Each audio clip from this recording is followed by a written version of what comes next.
عزیزان من، جو آیت کریمہ آپ کے سامنے میں نے تلاوت کرنے کا شرف حاصل کیا ہے، اللہ رب العزت فرما رہا ہے کہ نماز قائم کرو اور زکوٰۃ ادا کرو۔ وَأَقِیمُوا الصَّلَاۃَ، نماز قائم کرو۔ آئیے احادیث کی روشنی میں جانیے کہ نماز کی کیا فضیلت ہے۔ حضور نے فرمایا کہ جو بندہ نماز کے لیے کھڑا ہو جائے، نیت کر لے اور اللہ اکبر کہہ کے ہاتھ باندھ لیتا ہے، میرا پروردگار عالم اس کو ایک حج اور ایک عمرے کا ثواب عطا کرتا ہے۔ پھر فرمایا جو بندہ ہاتھ باندھ کے سبحانک اللہم و بحمدک ثنا بلند کرتا ہے، میرا پروردگار عالم اس کے صغیرہ کبیرہ گناہوں کو معاف فرما دیتا ہے۔ پھر فرمایا جو بندہ اللہ اکبر کہہ کے سبحان ربی العظیم، سبحان ربی العظیم، سبحان ربی العظیم کی صدا بلند کرتا ہے، فرمایا اس شخص کو ایک غلام کے آزاد کرنے جتنا ثواب ملتا ہے۔ پھر فرمایا جو بندہ نماز کے اندر سجدے کی حالت میں سبحان ربی الاعلیٰ، سبحان ربی الاعلیٰ، سبحان ربی الاعلیٰ کی صدا بلند کرتا ہے، میرا پاک مالک پروردگار اس پہ رحمت کی نظر فرماتا ہے۔ اور فرمایا کہ جب بندہ نماز کی حالت میں تشہد پر بیٹھتا ہے، اتحیات پڑھتا ہے اور سلام پھیرتا ہے، فرمایا کہ اس کے لیے جنت کے 8 دروازے کھول دیے جاتے ہیں۔ حضور نے فرمایا کہ جس دروازے سے اس کا دل کرے وہ جنت میں داخل ہو جائے۔ یہ ہے فقط 2 رکعت نماز ادا کرنے کی فضیلت۔ اور ذرا سوچئے جس بندے کو دن کے اندر 5 مرتبہ نماز ادا کرنے کا موقع ملے، اس کی کیا شان ہوگی، اس کی نیکیاں کتنی زیادہ ہوں گی، اس پہ رب کی کتنی رحمت کی نظریں ہوں گی۔ آج دیکھا جائے معاشرے کے اندر ہم بڑی سستی کا اظہار کر رہے ہیں، ہم نماز سے دور ہوتے جا رہے ہیں۔ حقیقت یہ ہے کہ وہ رب اس نے وعدہ کیا ہے، وہ آپ کو رزق بھی دیتا ہے، وہ آپ کو ہر چیز عطا کرتا ہے۔ وہ اگر بندہ عبادت کرے پھر بھی عطا کرتا ہے، بندہ عبادت نہ کرے پھر بھی عطا کرتا ہے، مگر اپنے عبادت کی دولت، اپنی بندگی کی دولت صرف اپنے چاہنے والوں کو عطا کرتا ہے۔ عزیزان من، نماز کی جگہ جگہ پر بہت زیادہ فضیلت سامنے آتی ہے، مگر ہم نے اپنی سستیوں کی وجہ سے، اپنی کاہلیوں کی وجہ سے اس سے دور ہٹتے گئے، نماز سے پیچھے ہوتے گئے اور دین سے دور ہوتے گئے، جس کا نتیجہ کیا ہوا کہ آج فقط ہم ہفتے میں 1 مرتبہ جمعے کی نماز ادا کر کے کہتے ہیں کہ ہم تو مسلمان ہیں۔ آج ہم فقط ایک جمعے کی نماز ادا کر کے کہتے ہیں کہ ہم امت محمدیہ میں سے ہیں۔ نہیں بھائی، امت محمدیہ کا یہ حق نہیں تھا۔ امت محمدیہ تو وہ تھی جس کے متعلق حضور نے فرمایا کہ میرا امتی وہ ہے جس کی زبان سے اور ہاتھ سے دوسرا مسلمان محفوظ رہتا ہے، مگر دیکھا جائے آج نہ تو ہمارے ہاتھ سے کوئی محفوظ ہے اور نہ ہی ہماری زبان سے محفوظ ہے۔ کیوں؟ اس کی وجہ فقط یہی ہے کہ ہم نماز سے دور ہوتے جا رہے ہیں، ہم نماز سے پیچھے ہٹتے جا رہے ہیں۔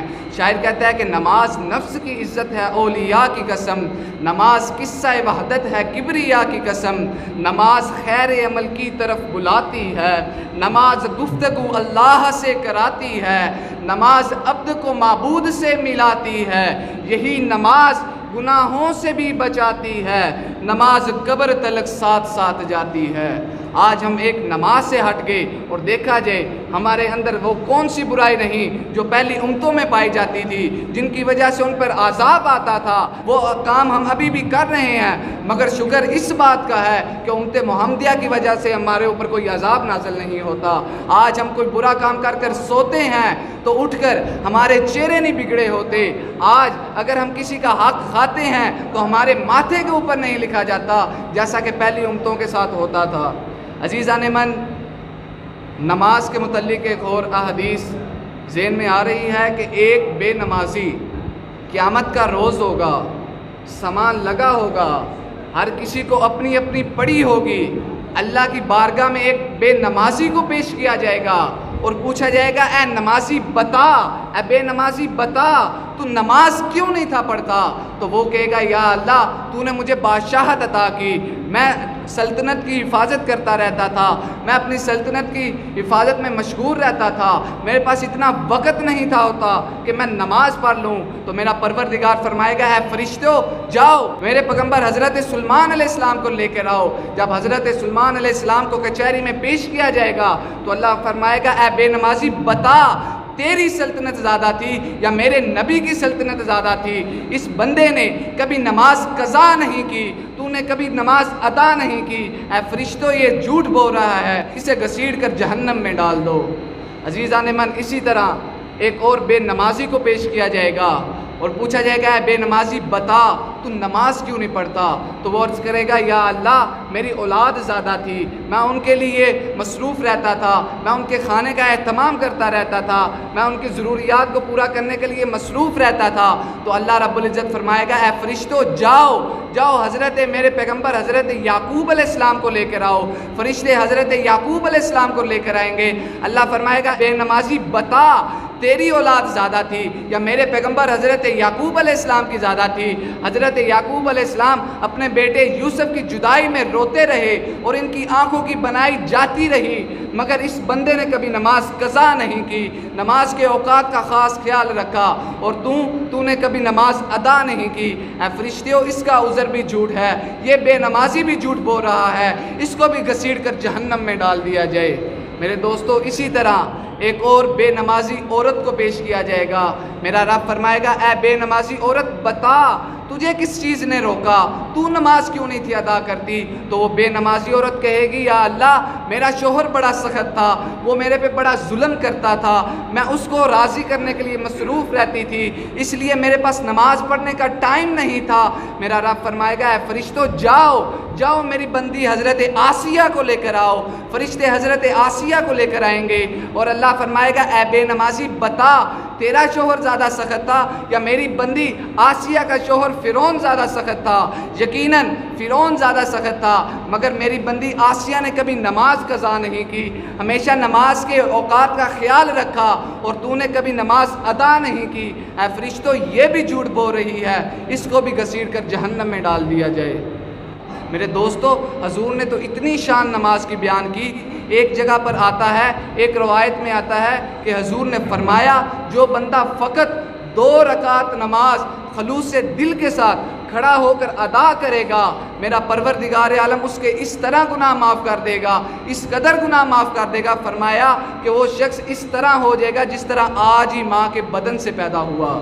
मेरे दोस्तों, अगर आज आपके पास टाइम है, अगर आज आपके पास वक़्त है, तो खुदारा इसकी कदर कर लें, खुदारा अपने आप को संवार लें, खुदारा अल्लाह के हजूर हाज़िर होकर अपने गुनाहों की बख्शिश का सामान तैयार कर लें। ऐसा ना हो कि जब आपको कब्र में उतारा जा रहा हो और उधर फरिश्ते आपसे सवाल जवाब कर रहे हों और उसके बाद अल्लाह की कचहरी में हाज़िर हो और रब सबसे पहले सवाल करे बंदे बता तूने नमाजें कितनी अदा की, तो उस हाल में हमारा शर्म से सर नीचे हुआ हो, बल्कि हमें आज से ये नियत करनी चाहिए, ये तहैया करना चाहिए, ये अपने नफ्स के साथ वादा करना चाहिए, ये अपने दिल को समझाना चाहिए कि फ़कत 5 मिनट मस्जिद में आ जाने से हमारी ज़िंदगी में खसारा नहीं होगा, फ़कत 5 मिनट मस्जिद में नमाज अदा करने से हमारे कोई दुनियावी मामलात ख़राब नहीं हो जाएंगे, फ़कत मस्जिद में 5 रकत नमाज अदा करने से हमारे कारोबार बर्बाद नहीं हो जाएंगे, बल्कि हमारे समाने मग़फ़िरत तैयार हो जाएगा,